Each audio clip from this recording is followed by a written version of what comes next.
Fue una catástrofe, un atropello de dimensiones completamente desproporcionadas.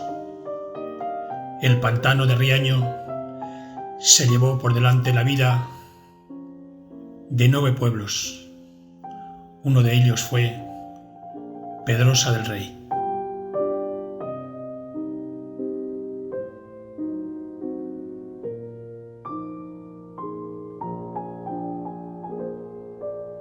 Pedrosa del Rey, un pueblo con historia, que había luchado contra el invasor francés con todas sus fuerzas y que fue quemado el 9 de abril de 1809, pero esta vez no pudo resistir y sucumbió con honor bajo la fuerza imparable de la piqueta el 22 de julio de 1987.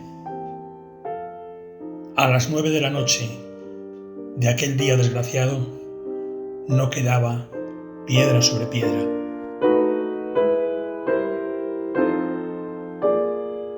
Hacía décadas que las gentes del poder y con poder tenían puesto el ojo en estas tierras fértiles, regadas generosamente por arroyos y riegas tributarias del río Esla, idóneas para regar el socarral meseteño.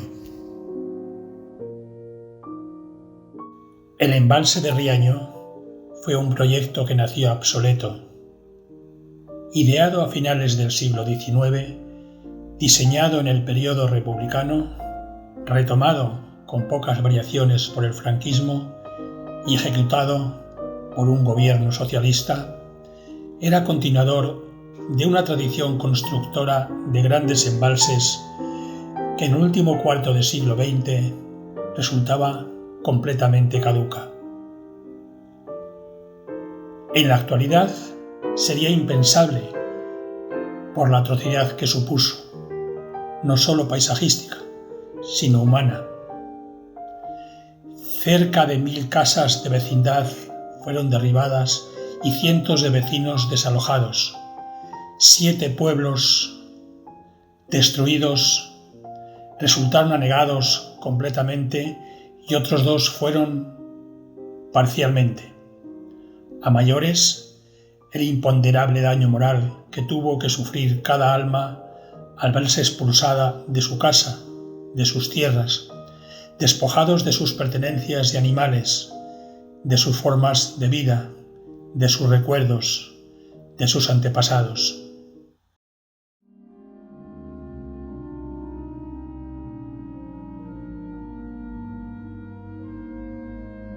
Era Pedrosa un pueblo de profundas raíces religiosas, de gentes humildes, sencillas, respetuosas, que cumplían a rajatabla con los preceptos de la ley de Dios.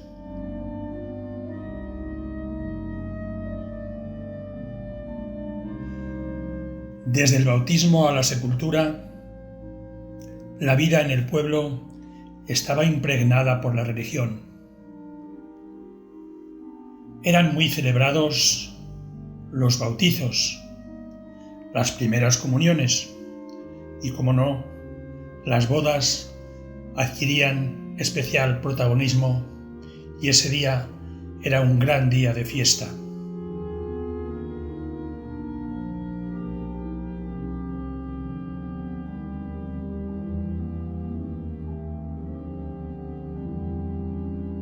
Las procesiones eran la esencia de las fiestas más importantes del año y los santos se sacaban de la iglesia.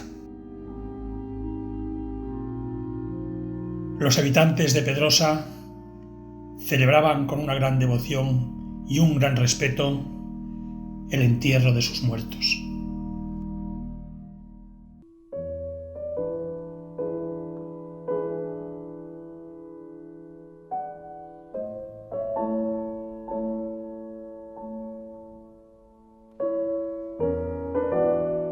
Puede que sea el capítulo 8 del libro uno de los más buscados por los lectores. En él aparecen algunas de las personas que habitaron Pedrosa durante el siglo XX. Tía Emilia, tía Victoria, tío Sebastián. Tío o tía no era ningún apelativo despectivo, al contrario, era el nombre con que se denominaba a las personas con mucho respeto cuando se hacían mayores.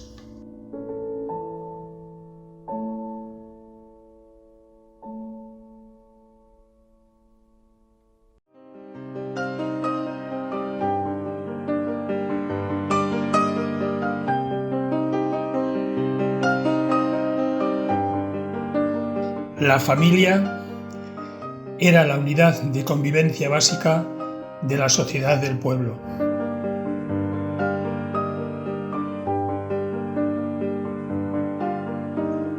La unidad familiar tenía un fuerte arraigo y era la primera escuela de todos los niños.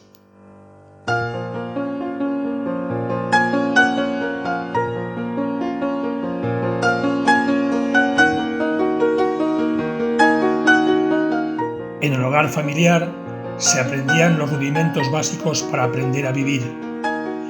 La primera educación y las primeras letras se recibían en casa.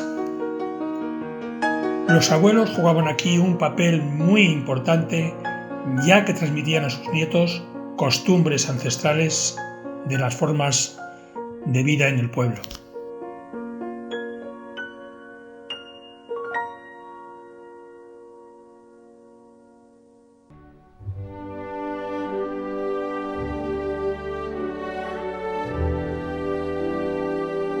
Fue don Antonio de Balbuena el personaje más ilustre nacido en Pedrosa. Licenciado en Derecho por la Universidad de Vitoria en 1870, Balbuena alcanzó fama nacional a través de sus novelas y artículos periodísticos. Vivió la mayor parte de su vida en Madrid. En León hay un colegio que lleva su nombre y sus libros están siendo reeditados por el Instituto Leonés de Cultura.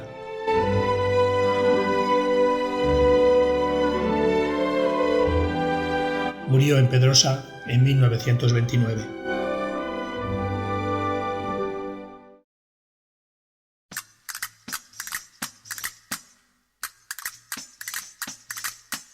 Para empezar me temo que soy cobarde, pero después que empiezo no temo a nadie. Tender la barca, tenderla. Yo diría que los capítulos donde se han colocado las fotos que reflejan cómo era la vida en Pedrosa es la más vistosa e interesante del libro, si de etnografía estamos hablando. Pedrosa era un pueblo ganadero por excelencia, como el resto de pueblos de la montaña. La mayor parte de sus habitantes, a lo largo de su historia, vivieron del cuidado del ganado, vacas, ovejas y cabras sobre todo. La otra gran ocupación de sus gentes era el cultivo de sus tierras. Se cultivaba sobre todo grano para hacer el pan, legumbres, garbanzos, lentejas, guisantes y arvejos, y patatas. Las patatas y la leche eran alimentos básicos que se consumían diariamente durante todo el año. Se practicaba una economía de supervivencia, trabajar para comer. La faena más importante del año era la recogida de la hierba. Se hacía durante el mes de julio y hasta mediados de los 60, que no llegaron las primeras máquinas de segar, los hombres segaban con guadaña. La labor de la recogida de la hierba era muy costosa y en ella colaboraba toda la familia. En agosto se llevaba a cabo la faena de la paja, la trilla, muy vistosa fotográficamente hablando, como queda reflejado en las numerosas fotos que aparecen en el libro, pero de mucho trabajo. La temporada de verano se completaba con la recogida del otoño, las patatas y la traída de la leña, una de las faenas más penosas. La leña se cortaba con el hacha en pleno monte y se bajaba hasta los cargaderos por una especie de caminos que llamaban trecheros, con la pareja de vacas. El resto del año se contemplaba con la matanza del cerdo que daría sustento a la familia durante todo el año. Ay, que la barca se anega, y el vaquerito con ella, con ella.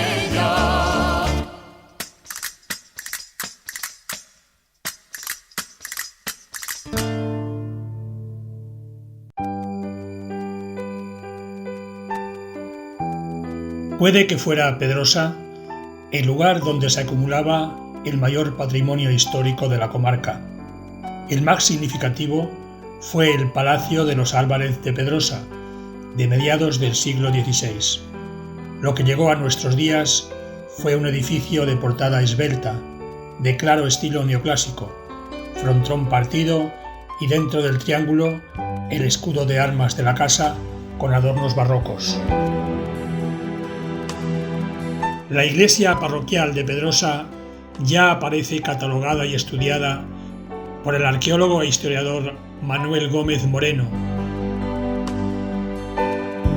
Data del siglo XVI, con bóvedas de terceletes en su capilla y arco toral sobre columnas corintias.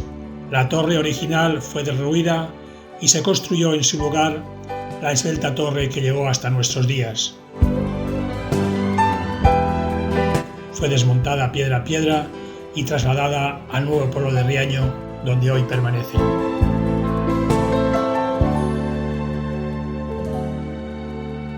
La capilla de la Concepción y las escuelas, un edificio donado como biblioteca al pueblo por don Antonio de Valbuena.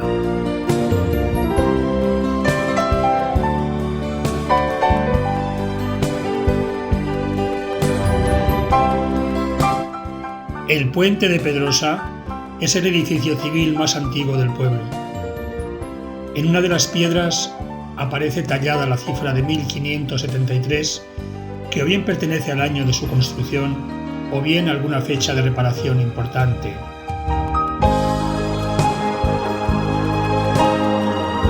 Cada verano, cuando las aguas descienden, sale a la superficie para reivindicar su memoria, para vergüenza de quienes lo dejaron ahí abandonado. Es el último resistente al invasor.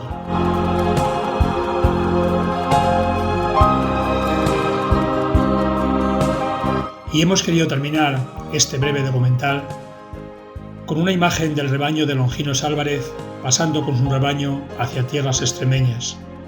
Longinos falleció de un infarto el día 22 de mayo, día que dimos por terminado el trabajo en este libro.